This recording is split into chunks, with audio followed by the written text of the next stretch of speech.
Well, I am right now climbing this mountain, and apparently it's a lot of fog and cold weather and snow and all that. So they have amber lights on the road, and they have signs telling you there is fog and snow, and the speed should be reduced. So I am driving presently about 80 kilometers an hour. That's very slow for me. I don't even drive this slow in the States when it's actually snow falling. So it is very safe actually, because I see no snow. I just see low visibility, but this to me is not really that low visibility. The speed limit right now increases to 100 kilometers an hour. That's about 20 kilometers more an hour, and that to me is nothing. That to me, the increase of 20 kilometers an hour, I'm gonna show you, from 80 to 100. This is it. It's just like nil. It's like non-existent. And I have noticed in the Kingdom of Spain, in the Iberian Peninsula, the speed limits change very rapidly and very often in the small roads or routes, mountainous routes and so on. It's like you driving and the speed limit is 90 miles an hour. That's basically the maximum. In the small roads, it's around 90, and then over Sunday, there is 80, there is 60, there is 50, and there is 40, and then they have another sign, and you back to speed again, and then right away it will be reduced again because it's another town coming up. They use a lot of signage. I think it's just to stimulate the economy. That is why they got so many signs. I have no problem with that. The people pay for it, but that is actually how it works. So now there is another sign coming up, and that say 120. So now we're going to increase the speed to 120. Now there is nobody here. There is nothing here. Most of the time in the States, at night like this, I just maintain maximum speed everywhere I go, and right here is more control, if you will, more organized than the States. But the roads are phenomenal. I mean, they have excellent road systems, excellent transportation system, the best. They have no problems with shipping like we have. They have no problem with buses and trains running on time. As a matter of fact, that they have a 300 mile an hour.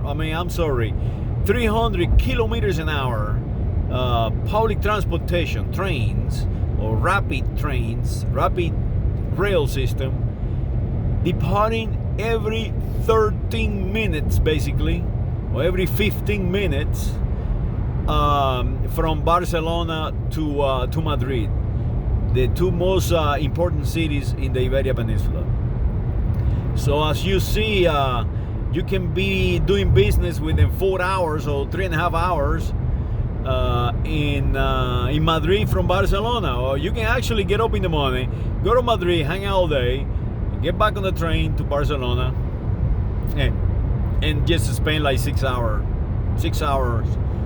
in the in transporting yourself. So I just want to show you how it works, and renting a car is a good value. It's a good value if you want to see a lot of stuff. It is not perfect. I think they have an issue with parking for tourists. I think they should set aside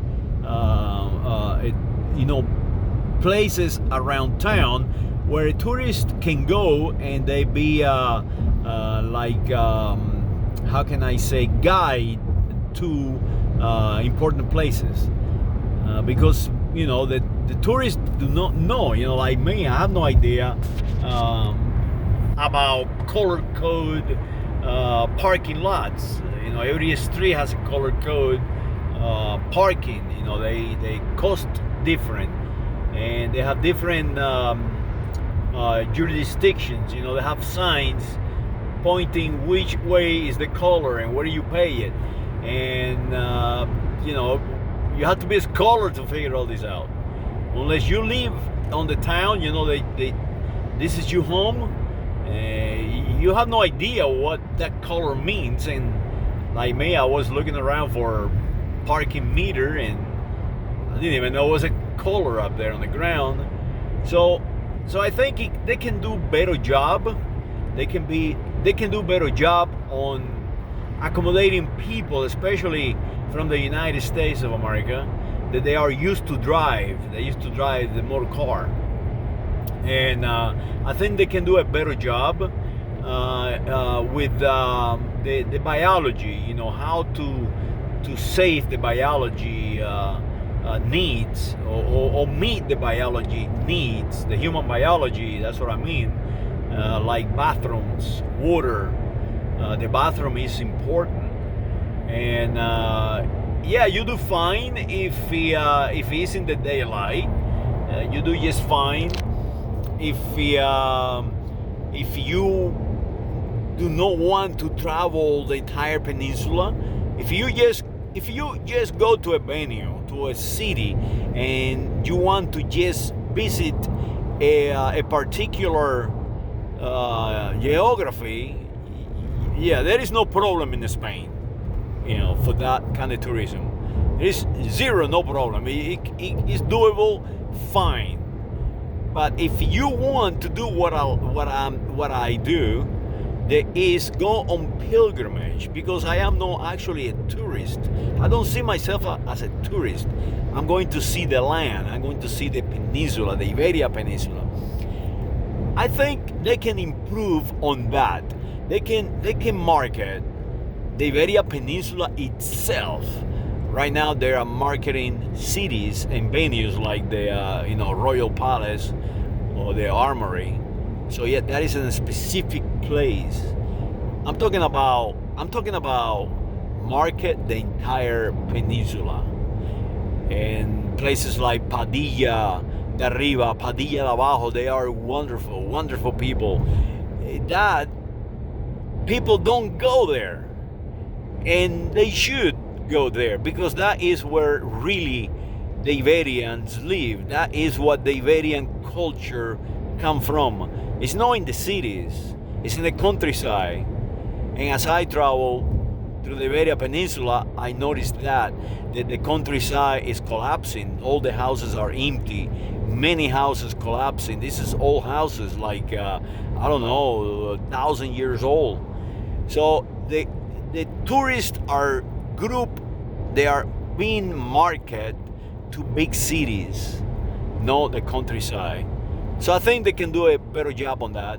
And to reach the countryside, don't get me wrong, you have to have a car. You can do it without a car, but it will take you forever. It will take you 10 years or more to do what I did in a few days on a car.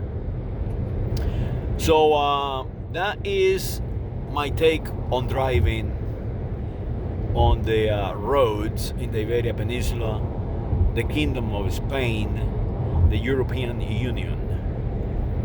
Saludos.